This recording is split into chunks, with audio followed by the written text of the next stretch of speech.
Climate change threatens each nation in the world. Et chaque minute compte. L'accord de Paris est accepté. Les raisons d'espérer pour agir.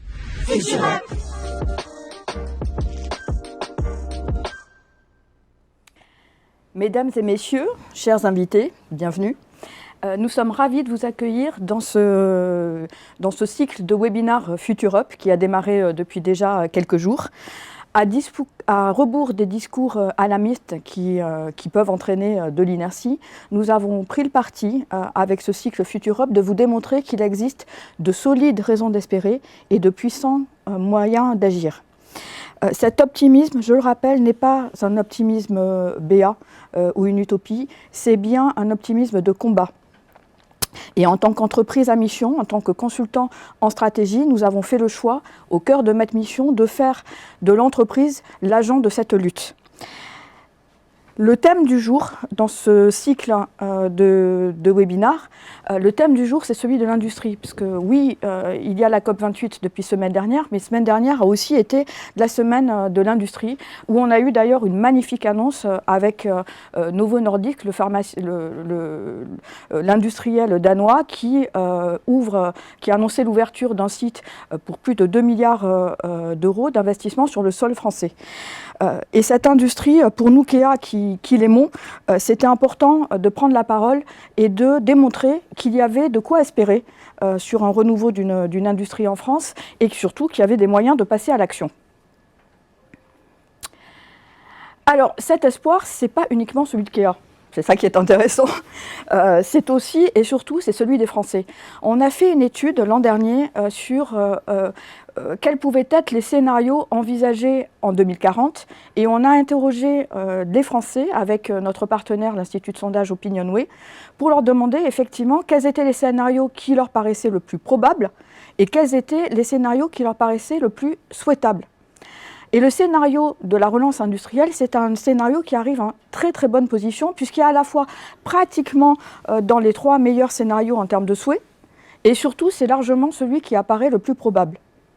Alors un petit point qui est intéressant et qui pourrait minorer mon optimisme, c'est que quand on analyse de manière plus spécifique les réponses des directeurs d'entreprise, des dirigeants d'entreprise, ils mettent ce scénario de la relance industrielle au même niveau de désirabilité.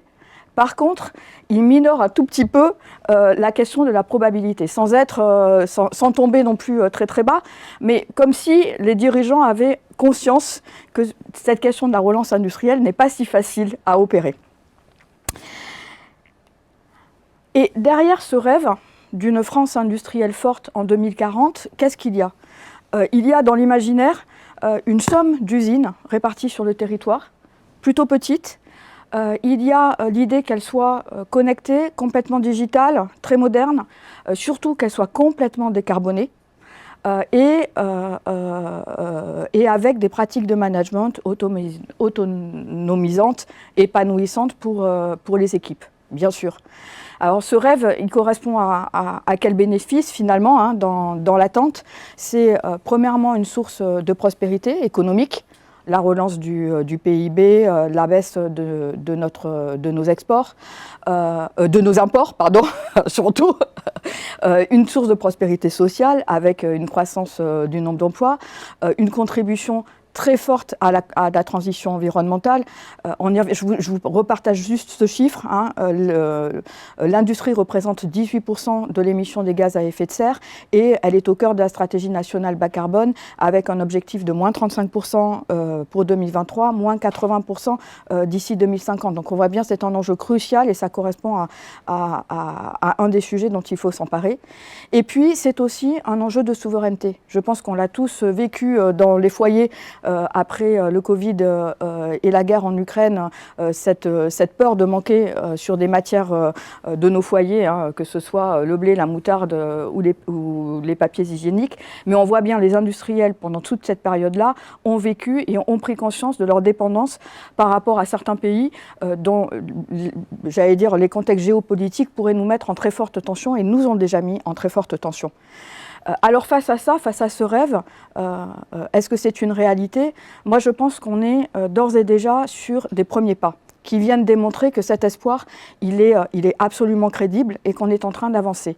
Donc on vous a remis les chiffres de Trindéo. Il y a beaucoup de chiffres différents, beaucoup d'ailleurs d'analyses très différentes et de regards qui sont faits sur ce chiffre. On peut se dire que en 3 ans, depuis 2017, avoir créé 250 usines sur le territoire et avoir recréé 100 000 emplois, c'est peut-être peu, et ça peut paraître peu, et c'est beaucoup ce qui a été porté par les médias ces dernières semaines. Et en même temps, quand on reprend une perspective historique, notre délocalisation et notre désindustrialisation, ça fait 40 ans qu'on l'a menée. Donc on est peut-être dans la courbe en U, en train de toucher le sol, de relever. Et moi je trouve, on n'est certainement pas en 4 ans en train de compenser les 40 ans et les 2 générations préalables qui ont fermé des sites et supprimé des emplois. Mais j'espère voir dans ce moment l'inflexion, le point d'inflexion qui nous permet de dire que de chenille, on n'est certainement pas encore le papillon, mais peut-être en train d'amorcer le fil et de tirer le fil de la chrysalide. Donc voilà le thème de notre webinar. Il existe des moyens d'espérer, puisqu'on est en train de le faire. La question qu'on va aborder aujourd'hui, c'est comment accélérer, comment booster cette relance industrielle en France. Je suis Stéphanie Nadjarian, DG d'EKEA. Moi j'aime les secteurs dans lesquels on produit, au sens large, donc que ce soit la grande conso, le luxe, la pharmacie, l'alimentaire, l'industrie lourde. Dès qu'il y a production, dès qu'il y a usine, dès qu'il y a transformation de matière, j'ai les yeux qui brillent. J'ai le plaisir d'animer ce webinaire avec Brice Gaudin, qui est directeur chez EKEA et qui nous rejoint pour porter les sujets de souveraineté. Merci à toi, Brice, de nous interpeller sur ce rôle de l'entreprise, clé pour la France et l'Europe. Et puis, j'ai surtout le plaisir d'accueillir 2 témoins absolument fantastiques qui font des choses sur l'industrie. Ah, si. Ce matin, on est dans l'optimisme, comme tous les matins pendant 10 jours. Je vais accueillir d'abord Philippe Dénessé. Bonjour Philippe et merci d'être à nos côtés. Philippe, vous êtes le PDG d'Intuis et vous avez agrandi un de vos sites en Somme. Est-ce que vous pouvez nous dire 2 mots sur ce que fait Intuis en termes de fabrication et sur son footprint ? Alors Intuis, tout d'abord, effectivement, c'est un nom qui est peu connu parce qu'il est récent. Hein, c'est un changement d'enseigne d'une entreprise qui a 70 ans et qui conçoit, qui développe et qui fabrique en France des équipements de confort thermique. Alors c'est quoi le confort thermique ? Ce sont d'abord des radiateurs électriques, on pourra peut-être en parler, et puis le monde de la thermodynamie, c'est-à-dire les pompes à chaleur et les chauffe-eau thermodynamiques. C'est une entreprise qui a opéré jusqu'à il y a 1 an sous différentes enseignes plus connues, Noiro, Campa, Erelec, Auer, pour des raisons d'optimisation, on a rebaptisé effectivement l'ensemble du groupe Intuis. Nous opérons à partir de 6 usines en France, dans une grande moitié nord, on va dire, les Hauts-de-France, le Pays de Loire et le Grand Est. 1200 collaborateurs, 5 centres de recherche. On a donc un savoir et un savoir-faire très concentré. Et toujours avec ce parti pris effectivement du fabriqué en France. On a la particularité dans nos domaines d'activité d'avoir des certifications Origine France Garantie, qui est beaucoup plus fort que le Made in France, qui nous donne aussi cette spécificité dans un monde très concurrentiel par des concurrents asiatiques, une tendance asiatique. Donc un vrai défi, mais un défi, je dirais que vous avez parlé d'optimisme de combat, on est peut-être un peu militant aussi dans notre manière d'opérer, et en tout cas c'est ce que portent les collaborateurs, et c'est un peu la fierté de l'ensemble du groupe. Voilà. Merci Philippe. Et puis j'ai aussi le plaisir d'accueillir Yann Kergoulet, directeur des projets stratégiques d'Acom. Oui. Merci d'être là. Est-ce que, pareil, vous pouvez nous dire en quelques mots ce que fait Acom, pour ceux qui ne le connaissent pas ? Acom est un industriel qui fabrique du câble et des composants de connectivité. On est positionné sur 2 verticales. L'automobile, on accompagne aujourd'hui la transition de la motorisation thermique vers l'électrique, et les télécoms, dans les réseaux d'infrastructures et dans les bâtiments. Acom est un groupe international. On a des implantations industrielles en Chine, au Maroc, au Brésil, bien entendu en France. Aujourd'hui, on emploie 1300 personnes en France, sur 2 localisations, une en Bretagne, une en Normandie, qui est notre principal site, dans lequel travaillent à peu près 1000 collaborateurs aujourd'hui. L'entreprise a 90 ans, donc une certaine seniorité, et on a la particularité, au niveau du groupe, d'avoir une maison mère qui est une SCOP, et qui a priori est aussi la plus grande SCOP de France à l'heure actuelle. Donc en termes de gouvernance, en termes de mettre l'homme au cœur de nos préoccupations, on va dire, quotidiennes et de nos activités, c'est un sujet qui est très très important.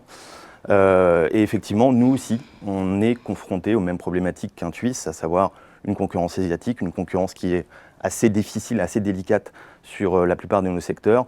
On essaie de s'adapter, on essaie d'évoluer et on essaie de se transformer pour lutter, entre guillemets, résister à ces tendances de marché.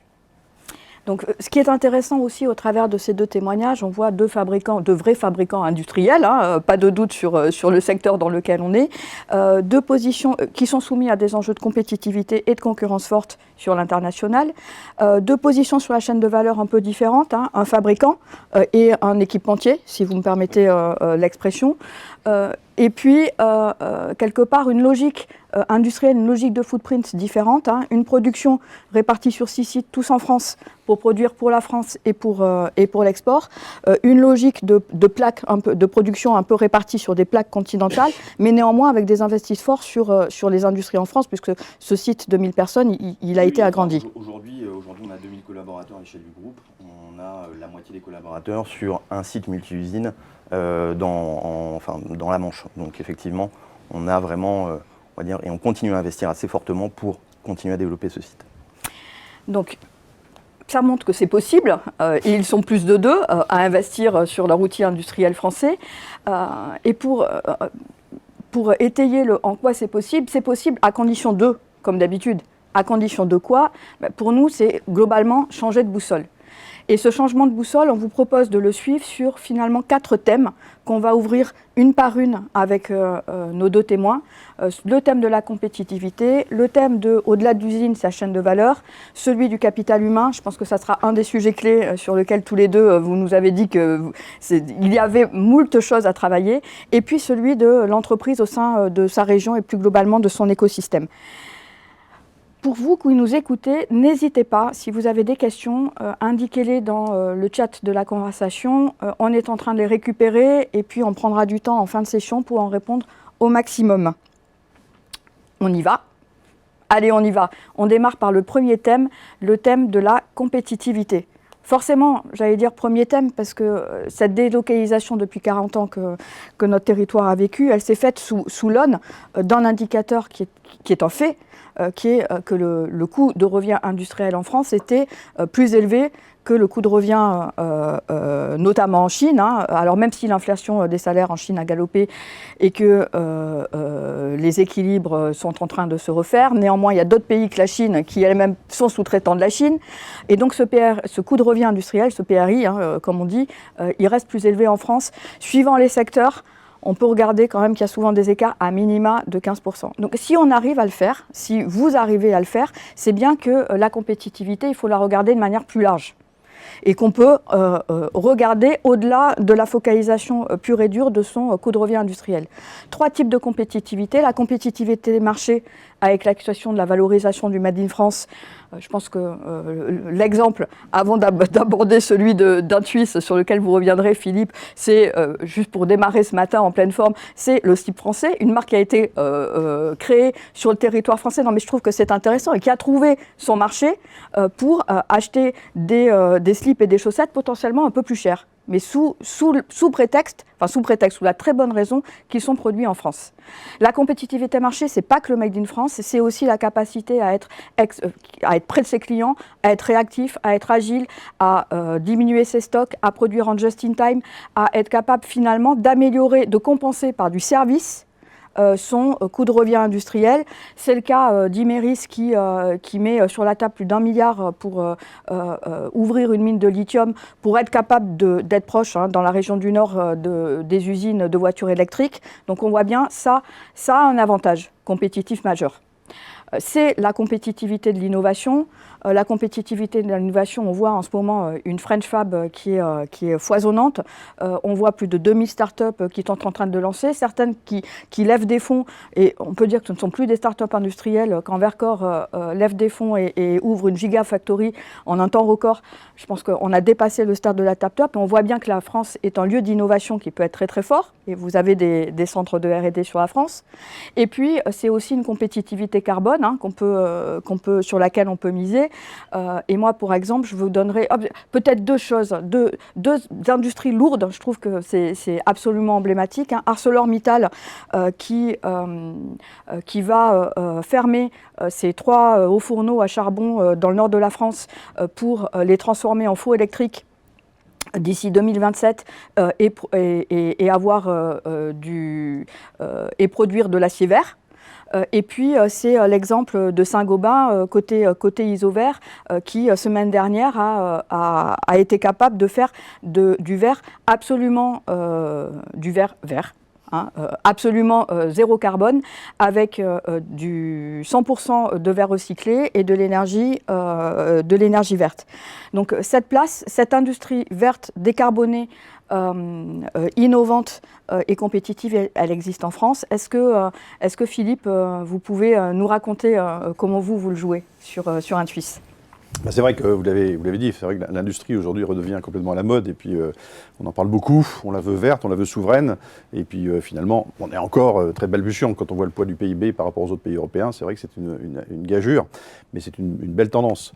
Moi je dirais que effectivement la première accusation quand on parle de l'industrie en France, c'est de dire mais alors vous n'êtes forcément pas compétitif, alors surtout dans nos domaines par rapport à la concurrence asiatique. Moi j'inverserai un peu le problème.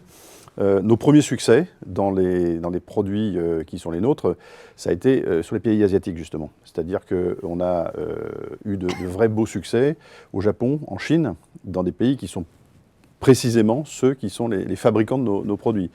Et à telle enseigne, je cite un exemple que j'aime bien reprendre, c'est que les Japonais, au départ, alors c'était un peu avant Fukushima quand même, nous ont dit mais pourquoi vous ne mettez pas le bleu, blanc, rouge sur les produits? Pourquoi vous ne les estampillez pas? Vous vous contentez d'une étiquette.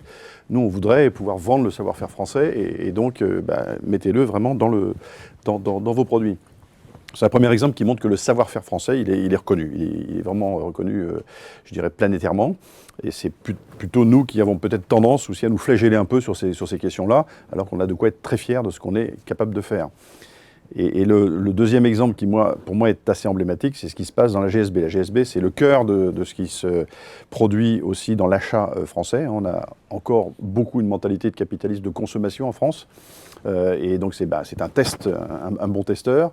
Aujourd'hui, les plus grandes enseignes françaises ne cherchent pas que le prix, mais veulent aussi de la production locale et bien sûr avec tous les critères de qualité de produits évidemment.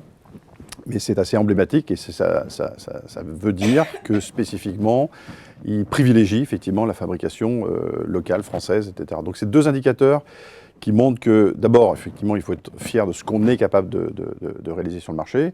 C'est une tendance assez lourde et il y a des indicateurs aussi sur l'intention d'achat des Français, d'acheter français. Alors on dit que c'est 60-65%.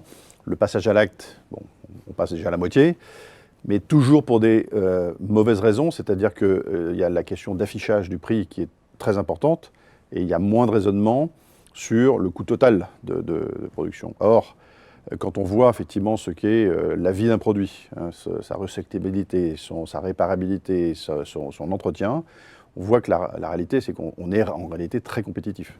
Très compétitif parce que la proximité, c'est une valeur. Aujourd'hui, quand on a des difficultés à se connecter à des opérateurs locaux parce qu'on ne peut plus leur parler, le fait d'avoir cette proximité d'échange, ça a beaucoup de valeur auprès des Français. Et ça, on est encore capable de le maintenir et même on le valorise complètement. Donc ça, c'est des choses sur lesquelles, je dirais, la dimension ne se réduit pas à un produit et son prix. C'est tout un écosystème dans lequel il faut qu'on puisse s'inscrire. Donc moi, je crois beaucoup à ça. Je crois beaucoup à cette tendance assez évidente de prendre en compte la totalité des paramètres. Et moi, je suis assez optimiste, justement, sur le fait que ça va devenir un réflexe de plus en plus. Il faut qu'on soit en capacité de communiquer, il faut qu'on ne soit pas décalé des réalités marché, c'est une certitude. Mais en même temps, on a tous les atouts pour réussir. Moi, je n'ai pas honte de dire que voilà, on a des produits qui sont, en termes de performance notamment, tout à fait comparables à ce que nos camarades asiatiques sont capables de produire sur le marché, quoi. On a des règles du jeu qui, par contre, sont parfois, j'en ai parlé avec le ministre de l'économie récemment, un petit peu en notre défaveur encore. Il y a aussi un vrai rééquilibrage à mettre de ce côté-là, ils en sont conscients. Voilà, maintenant, il ne faut pas avoir peur, y compris au niveau politique, de le dire, de le proclamer, Mais bon, je pense qu'il y a une vraie tendance qui se met en place. Valorisation de la marque France et du savoir-faire français. Exactement. Et des clients qui sont prêts à acheter. À passer à l'acte d'achat. Oui. Et pour vous, Yann, comment vous vivez cette question de la compétitivité? Alors, la question de la compétitivité, on essaie de l'aborder de manière globale. Effectivement, la compétitivité industrielle, le prix de revient, entre guillemets, reste quand même assez fondamental. On ne peut pas sortir du marché sous prétexte qu'on travaille d'autres verticales en termes de compétitivité. Mais très clairement, oui, on pousse aujourd'hui les feux pour faire valoir d'autres, on va dire une autre forme de compétitivité sur nos produits. Notre innovation, notamment, on la porte beaucoup aujourd'hui sur le TCO, sur la décarbonation de nos produits avec l'éco-conception. On essaye aussi de rester pertinent sur nos process. Donc aujourd'hui, on est en train de digitaliser complètement nos lignes de production. On a une plateforme expérimentale d'un réseau 5G privé industriel sur lequel on est en train d'expérimenter des cas d'usage aujourd'hui qu'on a, je dirais, mis en œuvre cette année. Donc tout ça, c'est, je dirais, l'ensemble des leviers qu'on essaie d'actionner pour rester, on va dire, en ligne avec les attentes du marché, en ligne avec ce que nous, on considère que doit être un industriel aujourd'hui et demain. Le problème que l'on peut avoir, je dirais, de manière assez régulière, c'est que ces leviers de compétitivité-là, ils ne sont pas encore complètement prégnants dans la chaîne de valeur. On a toujours, finalement, des chaînes de valeur qui apportent une attention très forte au prix. Et tant qu'on n'a pas, je dirais, cette transformation des chaînes de valeur pour dire actionnons ces leviers qui sont plus vertueux, qui sont vertueux de toute façon sur le long terme, on reste un petit peu dans un positionnement qui est difficile. La chaîne de valeur, elle se travaille à tous les niveaux et commence aussi, à mes yeux, par le fléchage des dépenses publiques sur les projets d'infrastructure qui doivent également privilégier un petit peu ces éléments-là, privilégier le local. Ce n'est pas encore complètement le cas. Les États-Unis le font, la Chine le fait. L'Europe et la France ont un peu plus de mal. Il faut que ça avance, je dirais, pour aussi accompagner les industriels, faire en sorte que les investissements, les ressources qui sont mises sur ces sujets-là ne le soient pas, on va dire, à perte. Et ça, c'est important. Les entreprises peuvent se transformer pour transformer le monde, mais le soutien du réglementaire et des véhicules que les États peuvent lancer est indéniablement un enjeu. En tout cas, on voit quelque part, quand on est proche du client, du consommateur, on arrive déjà à sentir que l'attente est là. Quand on est quelque part en équipementier, suivant les secteurs, ça va être différent suivant les secteurs, je pense, mais suivant les secteurs, on peut plus ou moins sentir d'ores et déjà ou pas l'attente de son client. Oui, on commence à avoir des attentes maintenant qui sont fortes. Un de nos principaux clients aujourd'hui, c'est le groupe Orange. Le groupe Orange s'est engagé dans une politique très forte de décarbonation de son activité. Notre rôle, c'est de l'accompagner en tant que fournisseur. On est une partie prenante de son scope 3, donc on travaille le sujet. La question de la valorisation des efforts que l'on fait sur ce sujet-là aujourd'hui se pose, bien entendu. C'est également en train de devenir le cas dans l'automobile, où on voit une accélération très très forte des enjeux de décarbonation, qui était plus ou moins hors des radars il y a 2 ans. Là maintenant, ça devient le sujet. Et donc on est obligé nous aussi d'accélérer sur cette partie-là. Donc c'est des sujets qui sont intéressants, c'est des sujets qui sont vertueux et qui nous correspondent bien en termes de valeur. Le problème, c'est que ça a un coût. Donc il faut rester à la fois compétitif et, sur le prix de revient industriel et compétitif sur ces enjeux qui sont les enjeux de demain. Très bien, on a parlé de compétitivité au pluriel, mais on ne peut pas parler d'avenir industriel sans parler de chaîne de valeur autour de nos usines. Et je pense qu'il y a, nous voyons 3 points très importants qui vont dessiner un peu aussi l'avenir industriel du pays. Un premier point, ce sont les relations fournisseurs. C'est une fonction qui est devenue clé. On l'a vu pendant le Covid, les industries aval se sont mobilisées pour maintenir à flot, si je peux dire, leur chaîne amont. Et puis, il y a également en ce moment cette prépondérance de 2 grands sujets qui sont d'abord, on l'a mentionné, la décarbonation des filières amont avec l'ensemble de la chaîne. Et puis un autre sujet qui va venir de plus en plus important, en particulier l'année prochaine, et j'y viendrai juste après, c'est la sécurisation d'un certain nombre de matières premières critiques qui vient aujourd'hui animer la sphère publique jusqu'au niveau de l'Union européenne. En effet, l'Union européenne, l'année prochaine, va publier un nouveau règlement qui va venir inciter un certain nombre de filières à s'impliquer dans, première chose, la connaissance de sa chaîne de valeur, et en particulier de 34 matières premières critiques qui sont listées par ce futur règlement, et d'autre part, venir un peu challenger, si je peux dire, un certain nombre de filières pour les obliger, en fait, à faire procéder à des tests de résistance de cette chaîne de valeur en fonction d'un certain nombre de scénarios et de criticité. Donc ça, décarbonation et matières premières critiques sont deux sujets qui vont venir nourrir l'approfondissement de cette relation avec les fournisseurs. Un autre sujet également, c'est l'aval cette fois-ci. Nous nous déplaçons maintenant vers les enjeux de l'économie circulaire. Alors nous avons consacré un webinaire spécifique sur le sujet que nous vous invitons à consulter. Et cette économie circulaire, en fait, est forte d'innovation, à la fois en termes de financement, de modèles de financement, mais également en termes de nouvelles filières industrielles qui vont venir finalement capter un certain nombre de productions pour sortir de ce fameux linéaire, extraire, produire, consommer, jeter. Alors en aval, nous l'avons dit, nous avons éventuellement deux exemples à présenter avant que nous interviewions nos invités. Un exemple, Stellantis. Stellantis, groupe bien connu, bien sûr, a préparé son avenir, notamment pour l'accès au lithium, en créant un partenariat avec Vulcan Energy en Europe. Et aujourd'hui, depuis 2022, il est également actionnaire de cette entreprise. Un autre exemple sur le sujet, ça concerne Manutan. Manutan était notre invité d'ailleurs dans notre webinaire sur la circularité, où ils sont passés d'un modèle de revente de matériel de bureau et d'équipements de bureau à des propositions de recyclage et de recollecte de ces matériels pour en faire une nouvelle vie et pouvoir allonger leur durée de vie. Alors si je me tourne vers Yann, dans son business, si je peux dire, un sujet par exemple qui est extrêmement clé, c'est le cuivre, qui est une matière première importante pour votre activité. Comment vous gérez cette matière première critique ? Alors comment on la gère aujourd'hui? Je ne dirais pas qu'on a trouvé la formule magique, on est plutôt en train de se structurer par rapport aux enjeux qu'on perçoit sur le cuivre. Le cuivre va être un petit peu l'élément entre guillemets, enfin la colonne vertébrale de pas mal de sujets de transformation, à commencer par la décarbonation de nos réseaux d'énergie. Et donc aujourd'hui, on perçoit très clairement les risques, les enjeux de pénurie autour du cuivre. De fait, nous, notre leitmotiv, ça va être de rester à proximité de la matière. Alors rester à proximité du cuivre, sachant que l'extraction se fait en Amérique du Sud et la transformation en Chine, c'est compliqué.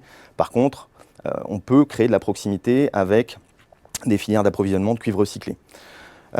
Et donc c'est aujourd'hui clairement le sujet qu'on est en train de regarder. Alors à notre niveau c'est compliqué, seul parce que c'est un sujet qui est vaste, c'est un vrai sujet de filière, le recyclage du cuivre.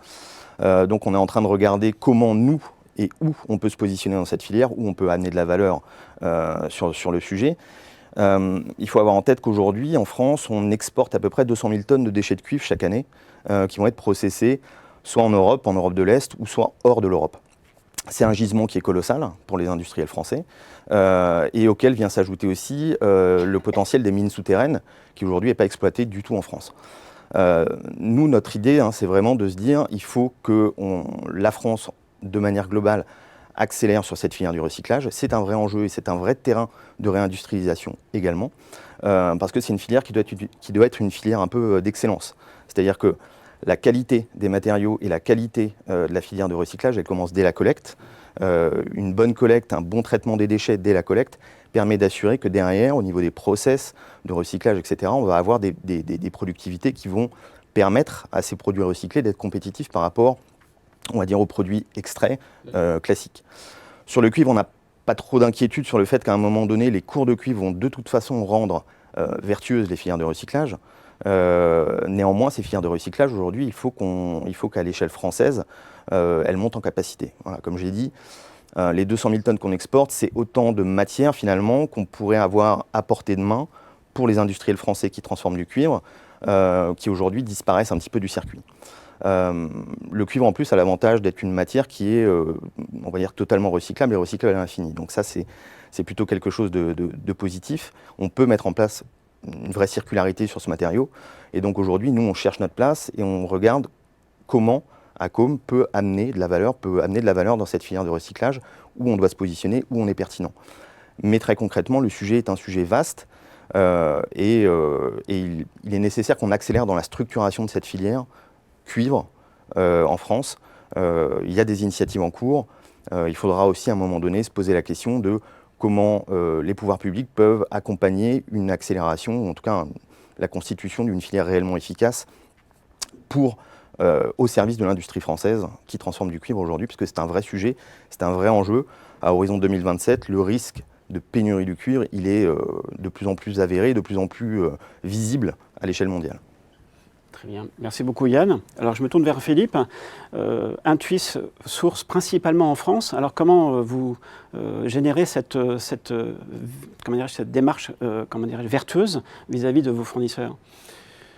Alors, effectivement, on a pris le parti pris, je le disais tout à l'heure, on a une certification qui est très forte, c'est celle de l'origine France garantie. Hein, donc, je rappelle, la règle du jeu, c'est plus de 50% la valeur ajoutée, et donc du prix de revient d'origine France, plus la conception des produits.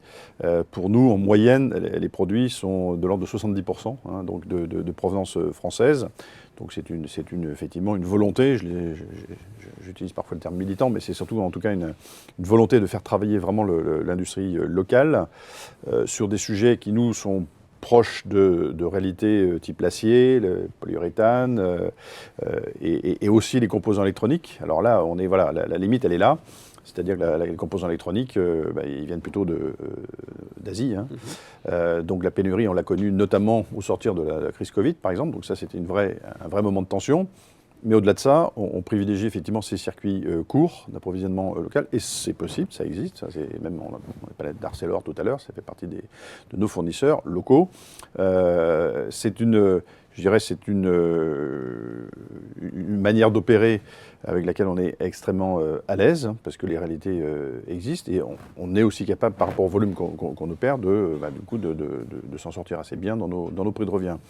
Moi, je dirais que pour nous qui avons toujours considéré, on parle d'obsolescence programmée, pour nous, il n'y a jamais eu d'obsolescence programmée. On a des produits, effectivement, qui ont une durée de vie telle qu'on reçoit parfois des appels de clients qui nous sont fidèles sur des produits qui ont 25, 30, 40 ans, qui demandent à les faire réparer. Et c'est des logiques dans lesquelles, hein, bien au-delà des aspects financiers de garantie, on est capable de répondre. Même si on préfère effectivement que les gens achètent nos produits nouveaux. Mais en tout cas, c'est une réalité qui montre que notre ADN est aussi celui-là. Donc toutes ces questions-là, elles sont parfaitement maîtrisées chez nous. C'est même plus des questions.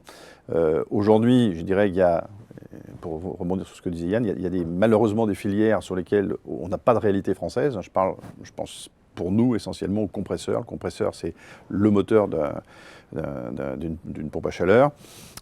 C'est une filière qui a disparu dans les 40 dernières années. Et la remontée, c'est une vraie exigence. J'en ai parlé à pas mal de décideurs politiques. C'est une décision qu'il faut prendre. Et quand on parle de ces filières à reconstruire, c'est pas simplement de reconstruire des usines, mais c'est de refaire aussi toute une filière d'expertise, de compétences qui a disparu avec la désindustrialisation. Donc l'enjeu, il est plutôt là. C'est de se dire qu'on a la capacité, on a le savoir-faire, parce que c'était quand même aussi l'enjeu de désindustrialiser, c'est de se dire, nous, on est plus intelligents que la moyenne, donc on va faire des choses très différentes de ce qu'on fait dans les ateliers chinois. Malheureusement, eux aussi, hein, ils sont aussi sur le même mode, et puis l'intelligence, elle est aussi là-bas. On a peut-être oublié ça. Et ce qui est difficile aujourd'hui, c'est de se réapproprier ce sujet, pour se dire qu'il y a encore une capacité à produire local des produits dont on ne peut pas imaginer qu'ils soient produits ailleurs qu'en Asie. Or, c'est tout à fait possible puisque ça a existé. Donc l'enjeu, il est plutôt là. Il est plutôt de se dire comment le bridge entre ces, pour nous, 70% d'achats locaux et le quasi 100% peut être une réalité. On parle beaucoup de prix.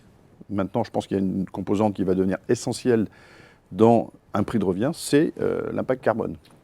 Et l'impact carbone, quand vous faites venir les compresseurs de Chine, malheureusement, il se dégrade.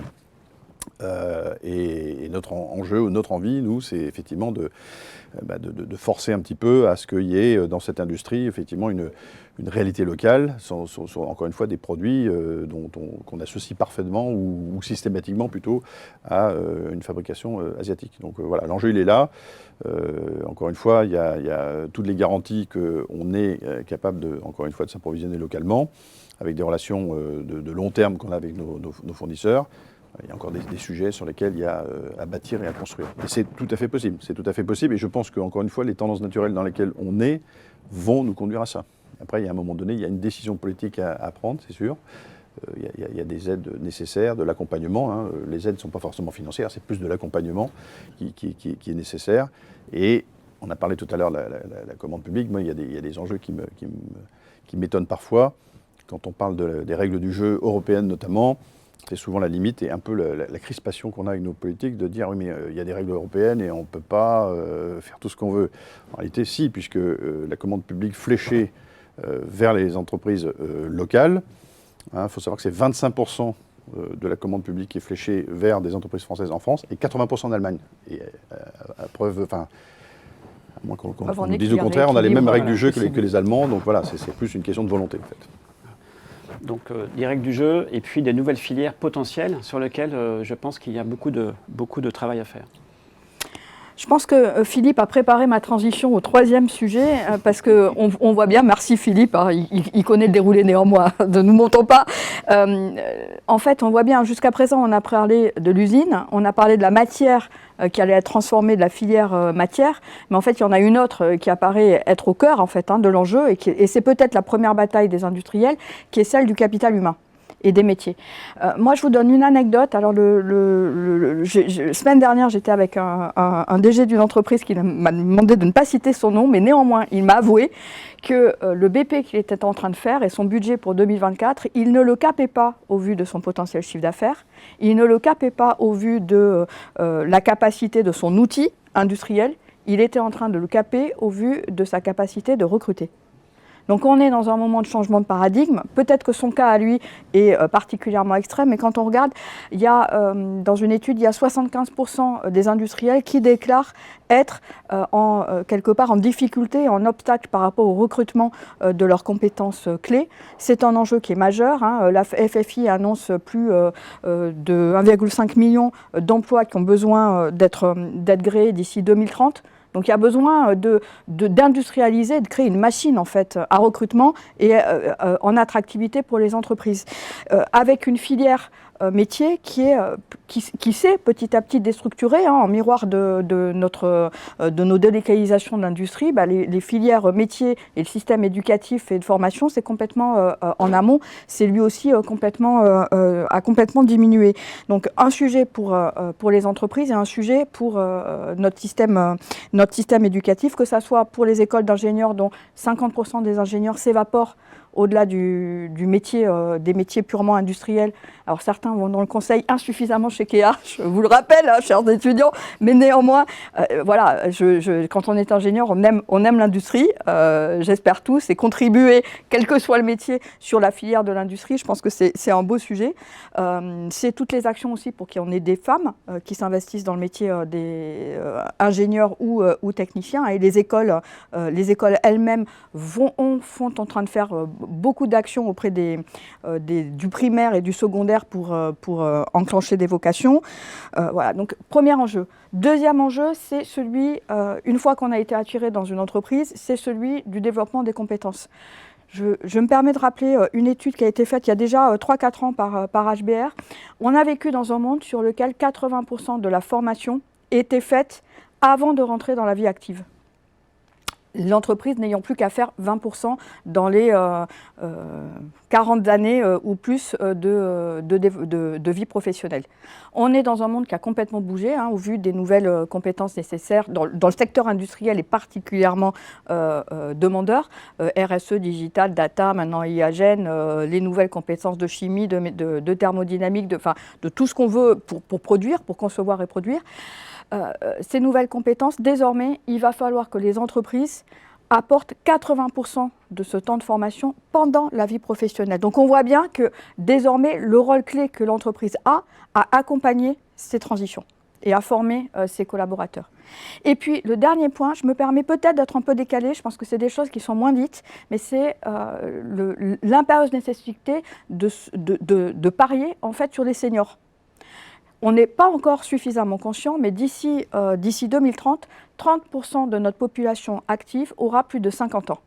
C'est une population qui, par construction, coûte un peu plus cher, en général dans une entreprise, qui est potentiellement un peu moins compétitif, soit parce que métier manuel, physique, soit parce que beaucoup de formations supplémentaires à faire pour apprendre les derniers sujets. Et pour autant, en fait, c'est une formidable opportunité quand on est dans une guerre de talents de réinventer quelque part la manière de bien travailler avec ces seniors, de former les binômes entre les juniors et les seniors. Donc il y a peut-être aussi un champ d'opportunité pour les entreprises sur cette question des seniors, même si à partir de 50 ans, on n'est pas encore complètement un senior. Voilà. Philippe, est-ce que vous voulez démarrer? Je crois que vous faites beaucoup de choses sur ce sujet. Pour moi, c'est le sujet essentiel. On peut parler de capacité, de production, etc. Bon, ça se gère toujours, mais le sujet, c'est quand même l'humain. Moi, j'ai l'habitude de dire, pour ceux qui me connaissent, que ce sont, dans quelle que soit l'entreprise, les hommes et les femmes qui font la différence, quoi qu'on dise, quelle que soit l'industrie. Et donc, le sujet est essentiel. Nous, on embauche, alors ça démarre effectivement au recrutement, on embauche entre 200 et 250 personnes par an. Et dans des réalités qui vont de l'opérateur sur ligne jusqu'à l'ingénieur et aux membres du COMEX. Je pense que l'enjeu, il est là. On est une industrie, donc l'industrie, évidemment, ça ne se situe pas au cœur des grandes villes, ça se situe dans des endroits extrêmement délocalisés. Donc première difficulté, c'est effectivement d'attirer les collaborateurs dans nos coins reculés de France. Dans la plupart des communes où on opère, on est le premier employeur privé. Et ça suppose donc effectivement de donner du sens au travail. Parce que je pense que les populations jeunes ou moins jeunes aujourd'hui cherchent d'abord du sens, et c'est une très bonne chose, à leur travail. Alors nous, de ce côté-là, on a la chance de cocher pas mal de bonnes cases. La transition énergétique, l'industrie, et ça n'est pas une réalité feinte, hein, c'est pas du greenwashing, c'est une réalité qu'on vit au quotidien. Donc on a cette attractivité. Mais au-delà de ça, effectivement, la première des difficultés, c'est de s'assurer qu'effectivement, on ait le bon accompagnement pour nos industries. Alors, si aujourd'hui on cherche la compétence bien préparée, bien formée, compte tenu de ce qu'on vient de se dire sur la désindustrialisation des 40 dernières années, on ne va pas trouver. C'est sûr que tout ce qui a disparu en termes de paysage d'usine, c'est accompagné d'une disparition aussi des compétences. Donc le premier vecteur, quand on cherche des solutions, je dirais opérantes, c'est finalement ce sont nos collaborateurs qui sont les meilleurs ambassadeurs. Moi, on a lancé sur, je dirais, nos réalités locales, une incitation à ce que les gens qui sont dans nos usines soient les premiers recruteurs, si je puis dire. Avec pour nous l'engagement de dire on va les former dans nos différents ateliers. Donc sur cette réalité-là, c'est comme ça que ça se passe. Et il y a une incitation même financière pour que effectivement les collaborateurs puissent être, encore une fois, les premiers vecteurs de recrutement. Alors ça, c'est beaucoup sur des réalités industrielles. Et puis, quand on passe à des niveaux de savoir, de compétences, de contribution type ingénieur, évidemment, il faut pouvoir, en général, les faire venir des grandes villes vers des réalités plus provinciales, très locales. Et c'est pas toujours facile, même si, encore une fois, le Covid a changé aussi beaucoup la donne sur ce point de vue. Donc, c'est aussi des réalités avec lesquelles on compose. Mais le second sujet, une fois que le recrutement est réalisé, c'est effectivement de maintenir une espèce de fidélité. Alors c'est un mot, c'est un gros mot hein, encore aujourd'hui, mais en tout cas, sans avoir un projet de carrière, de pouvoir se dire, voilà, le sens est au cœur de la réalité de ce qu'on va vivre. Et c'est ça, vous mentionnez effectivement la formation permanente, le souci de maintenir les collaborateurs, ça n'est pas que financier, c'est encore une fois ce qu'on est capable de donner comme contenu. Donc on est très attentif à ça. On est très attentif à ça et au fait de pouvoir dire effectivement que dans les contributions de chacun, il y a une volonté beaucoup des populations les plus jeunes de pouvoir évoluer, de pouvoir avoir des contributions et donc la tension elle est particulièrement élevée. Et puis la notion de seniorité, alors pour nous c'est pareil, on essaie d'avoir un équilibre des compétences et des expériences aussi dans tous les domaines.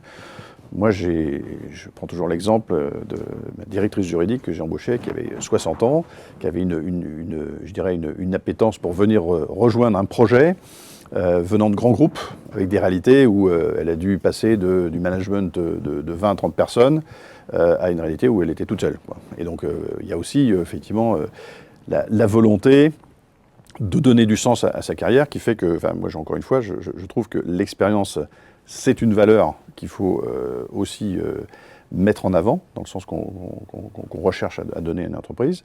Et donc, moi je crois beaucoup à l'équilibre des forces. Et donc la capacité à accompagner les plus jeunes, à leur montrer aussi le sens de ce qu'ils réalisent, ça fait partie des projets ou des responsabilités sociétales qui sont les nôtres.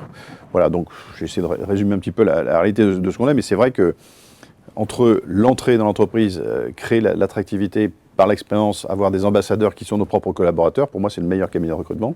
Tant pis pour les autres, désolé. Et ensuite, d'avoir la capacité à dire, bon voilà, on va retrouver une palette d'expérience, de compétences, de savoir, de volonté. Encore une fois, le sens, la fierté au travail, ce sont des réalités qui ne sont plus des mots tabous. Je crois qu'on a besoin aussi de le redire.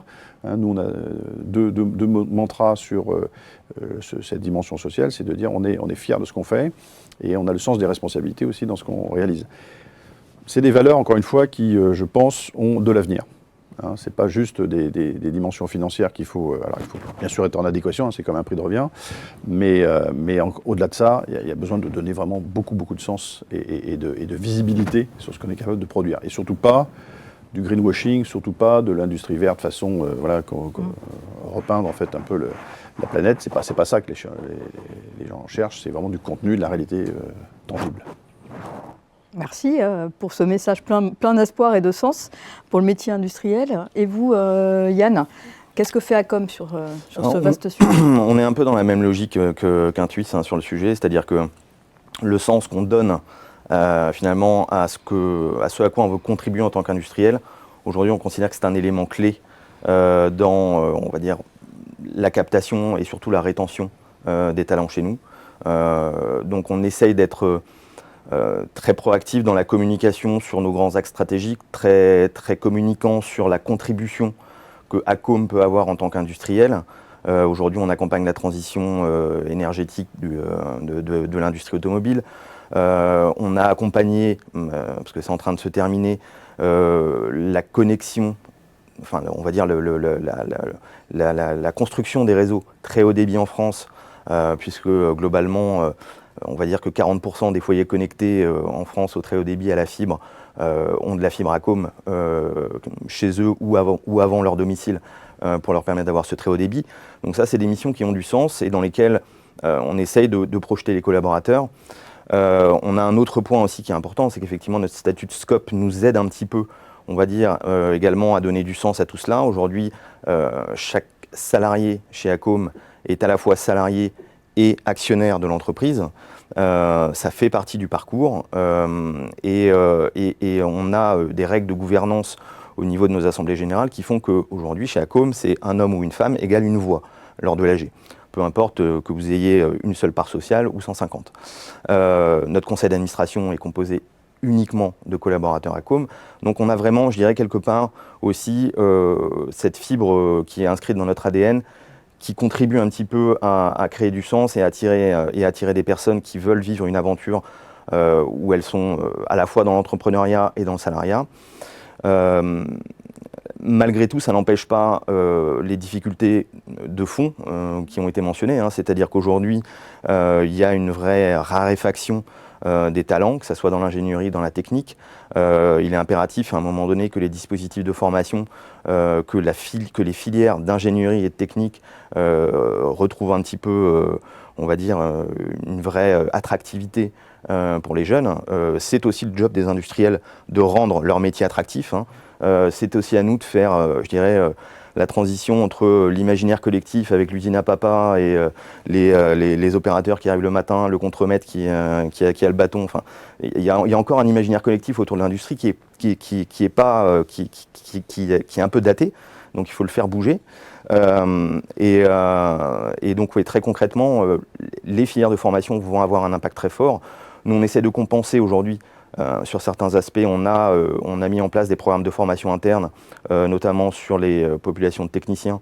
Donc on a des salariés qui sont titulaires d'un bac plus 2, qu'on va former pendant 2 ans au métier de la technique, donc dans le cadre d'une formation diplômante. Voilà, on essaye de faire ce genre de choses, mais très concrètement, tout ça a un coût, tout ça, bien entendu, également prend du temps. Et l'accélération, si on raisonne à l'échelle plus large, l'accélération, les enjeux de réindustrialisation en France, ils passent vraiment par la reconstruction de ces filières d'expertise, de ces filières d'excellence dans nos grands dispositifs de formation à l'échelle française. Modèle inspirant, hein, quand même, le bon modèle de la SCOP, c'est vrai que c'est un modèle qui est éminemment inspirant. Dernier sujet. Tout à fait. Alors, on s'est beaucoup penché à l'intérieur de l'entreprise. Maintenant, on va sortir un peu de l'entreprise et on ne va pas parler d'avenir non plus sans introduire finalement l'entreprise et l'usine dans son écosystème, dans ses écosystèmes finalement. Donc, il s'agit de considérer l'usine et l'industrie comme une source de dynamisme territorial. Aujourd'hui, encore plus qu'hier et demain encore plus.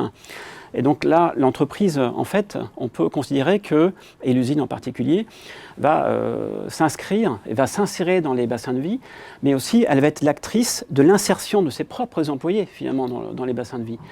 Et donc si on prend des multiples sujets lorsqu'il s'agit d'ouvrir une usine ou d'agrandir ses capacités de production, vous allez être confrontés tous les deux à des problématiques de foncier, vous allez être confrontés tous les deux à des problématiques d'acceptabilité de cet élargissement, de cette implantation auprès des populations et des habitants, des citoyens. Et donc cette acceptabilité, il faudra le préparer. Et puis ensuite, avec vos employés, vous avez parlé de l'attraction des employés, de l'attractivité des employés. Vous allez l'accompagner également par des actions auprès des autorités publiques qui sont assez diverses. Ça concerne à la fois éventuellement la mobilité, ça concerne le logement, ça concerne la scolarité également. Ça peut aller aussi jusqu'à l'accès aux soins, totalement, lorsqu'on est parfois dans des déserts médicaux. Donc tous ces sujets-là font que c'est un tout à traiter. Ensuite, ce qui est important également à mon sens, ce que nous avons vu, c'est que nous avons parlé de financement public. Donc c'est très important pour faire levier pour des financements privés également et pour impulser, comment dirais-je, un changement de modèle économique. Néanmoins, sur le long terme, je pense que l'entreprise ne va pas en permanence s'abreuver, si je peux dire, à des financements publics. Donc il faut trouver un mix financier avec des partenaires financiers choisis, sélectionnés et qui vont vous accompagner sur la durée de votre projet. Donc avec des fonds, avec des banques, mais aussi, et c'est important peut-être de le dire, de créer une dynamique européenne en termes de projets européens, puisque là il y a aussi une dimension normative de l'Europe qui accompagne des projets stratégiques. Et je pense que quand on parle de cuivre, quand on parle de circularité, il y a de vrais enjeux de niveau européen. Enfin, je pense que la coopération territoriale aussi, elle est implicite lorsqu'il s'agit, dans un bassin de vie, de permettre à des industriels de travailler ensemble pour résoudre des sujets communs. On m'a parlé de circularité, naturellement. Là, c'est plusieurs acteurs qui vont venir autour de la table et se dire on va travailler ensemble pour trouver une solution de recyclage ou de nouvelles filières. Et on a l'exemple, par exemple, d'une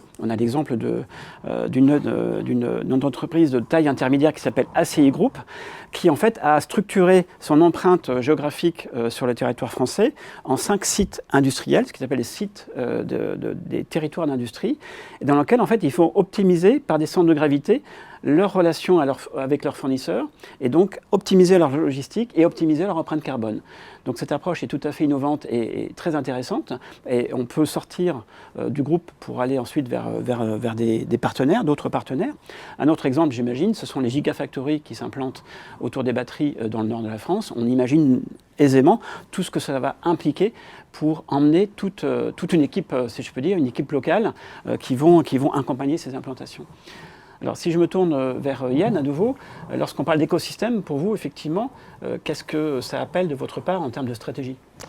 Alors, pour moi, les enjeux d'écosystème autour de la réindustrialisation, ils vont se cristalliser autour d'un élément que je considère moi comme étant clé dans cette stratégie globale de réindustrialisation qu'on peut imaginer à l'échelle de la France, c'est le foncier industriel.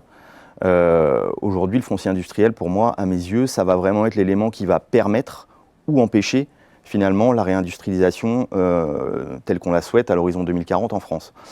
Il y a plusieurs sujets, il y a plusieurs couches, et c'est pour ça qu'on est dans une logique d'écosystème quand on regarde le foncier industriel. Pour un industriel, le foncier industriel, c'est pas un élément qui crée de la valeur. On n'a pas vocation à être, on va dire, agent immobilier de foncier industriel. C'est un coût important dans les projets. Ce qui crée de la valeur, c'est ce qui va aller dans ce foncier. Ce sont les équipements, ce sont les hommes, c'est la matière qu'on va transformer. Là, on crée de la valeur. Et donc, ça peut devenir un frein à l'investissement lorsque effectivement le coût du foncier devient prépondérant ou devient trop important dans un projet industriel. Au-delà de ça, la disponibilité du foncier industriel, pour moi, va être un élément complètement clé. Et là, on ne peut que travailler dans une logique d'écosystème qui implique les collectivités territoriales, l'État, les industriels bien entendu, et au-delà de ça également les riverains, qu'il ne faut pas oublier. Je crois qu'en France, on a entre 90 000 et 150 000 hectares aujourd'hui de friches industrielles. C'est colossal. Nous, on a un site industriel qui est très très grand et qui fait seulement 42 hectares. Donc je factorise sur la friche industrielle existante et on voit qu'il y a un potentiel énorme. Là-dedans, bien entendu, il y a un vrai travail de fond à faire, probablement côté collectivité territoriale, pour qualifier ces friches industrielles. Il y a des choses qui sont juste pas exploitables. Il y en a d'autres qui sont certainement aujourd'hui bien connectées en termes de réseau, en termes d'infrastructures routières, d'infrastructures énergétiques et d'infrastructures de communication. Donc ce sont des choses qui peuvent être réhabilitées. Et clairement, il faut qu'on ait... je pense que c'est en cours, hein, mais un vrai changement de paradigme sur le fait que ces friches industrielles, elles doivent sortir entre guillemets du passif du bilan des collectivités territoriales pour rentrer dans l'actif. C'est-à-dire que globalement, c'est plus un truc qui traîne, dont on ne sait pas quoi faire, on se dit oh là là, il faut qu'on le dépollue, ça va coûter cher, etc. Il faut en faire un actif, donc quelque chose qu'on doit valoriser. Et là, il y a un vrai travail de fond. Nous, on a eu un exemple au niveau du groupe Accom. On a notre filiale, donc Ilea Optical, qui est à Lannion en Bretagne. En 2018, pardon, on va dire les murs, entre guillemets, ça se marchait dessus, donc il fallait chercher une nouvelle localisation. Il y a eu un projet qui a été mené, je dirais, avec la communauté de communes, donc Lannion-Trégor, pour réhabiliter une ancienne friche industrielle Alcatel-Nokia. La communauté a investi 2,5 millions à peu près dans la réhabilitation du bâtiment. Nous, à côté, on prend un engagement d'occupation, longue durée, etc. de ce bâtiment. Mais voilà, c'est un projet qui a été mené de manière collaborative et qui nous a permis, nous, d'avancer très très vite et de limiter aussi le CAPEX sur cette relocalisation. Donc c'est un vrai point et c'est un vrai sujet. Je pense que l'État, les collectivités territoriales ont un rôle à jouer, les industriels aussi. C'est-à-dire qu'effectivement, quand on s'inscrit dans un territoire, maintenant il va falloir s'inscrire dans un territoire avec une empreinte minimale, notamment en termes d'impact sur la biodiversité, mais également en termes d'impact sur la vie, entre guillemets, autour du site industriel. C'est un petit peu la limite du sujet aussi à certains égards, c'est-à-dire que c'est très désirable, je pense, dans l'imaginaire français, cet enjeu de réindustrialisation, mais on revient vite au réflexe, ok, c'est désirable, mais pas dans mon jardin, quoi. Donc, c'est-à-dire que super, mettez une usine, mais à 50 km de chez moi, que je ne la vois pas, et que j'ai aucune nuisance qui m'impacte. Donc, ce travail de fond-là, il est à faire, il implique les industriels, il implique les collectivités dans le relationnel avec les riverains. On a eu l'exemple de l'usine Bridor à Liffré, hein, par exemple, ça a duré très très longtemps et le projet a fini par être abandonné. Voilà, ce sont des vrais sujets et pour moi, tout se cristallise un peu autour du foncier industriel. Ça va être vraiment un levier d'accélération qu'il est impératif de travailler de manière très large à l'échelle française. Merci Yann. Je me tourne vers Philippe. Philippe, vous êtes très engagé justement sur l'accompagnement de vos collaborateurs auprès de vos usines. Quelles sont les mesures que vous avez prises pour les aider et les insérer dans leur bassin de vie? Alors, dans la perspective de se dire effectivement que tout ce qui a disparu dans les 40 dernières années, et cette destruction de valeur, c'est pour moi ce qu'il faut réhabiliter complètement. La création de valeur, dans ce dont on se plaint le plus, c'est effectivement quand même réimplanter nos usines. Donc, par rapport à votre question, nous, sur les plus gros sites sur lesquels on est, effectivement, il y a eu un vrai accompagnement. Alors, on a des logements qui existent historiquement lorsqu'on a des besoins de faire venir des gens d'assez loin. Donc, il y a un accompagnement à ce titre-là. On loge certains des collaborateurs qui ont des besoins temporaires. Au-delà de ça, effectivement, lorsqu'il y a des vraies nécessités d'accompagnement, financièrement, on n'a aucun souci à faire ce qu'il faut. Et puis après, je dirais l'accompagnement, il est repris ou relayé par les équipes locales qui, pour les équipes qui s'occupent des questions RH, sont là aussi pour effectivement faire en sorte que l'insertion se passe bien, encore une fois, dans des endroits qui sont assez reculés, mais où dans lesquels il y a une vraie vie, hein, que les gens redécouvrent plutôt. Donc ça se passe plutôt assez bien et assez naturellement. Donc ça fait partie complètement de notre souci d'intégration des collaborateurs. Alors ça concerne essentiellement effectivement des cadres dirigeants aussi parfois, pour la réalité des gens qui vivent déjà sur place, c'est de l'accompagnement sur des questions de transport parfois, donc les personnes qui sont un peu éloignées des usines. Il faut savoir qu'aujourd'hui, les contraintes font que un opérateur va pas facilement accepter de faire plus de 15 km pour rejoindre le site de travail. Donc c'est une question aussi à laquelle on est confronté, encore une fois, avec des bassins d'emploi qui sont quand même relativement restreints, parce qu'il y a toute cette histoire aussi où il y a une disparition quand même de la réalité industrielle.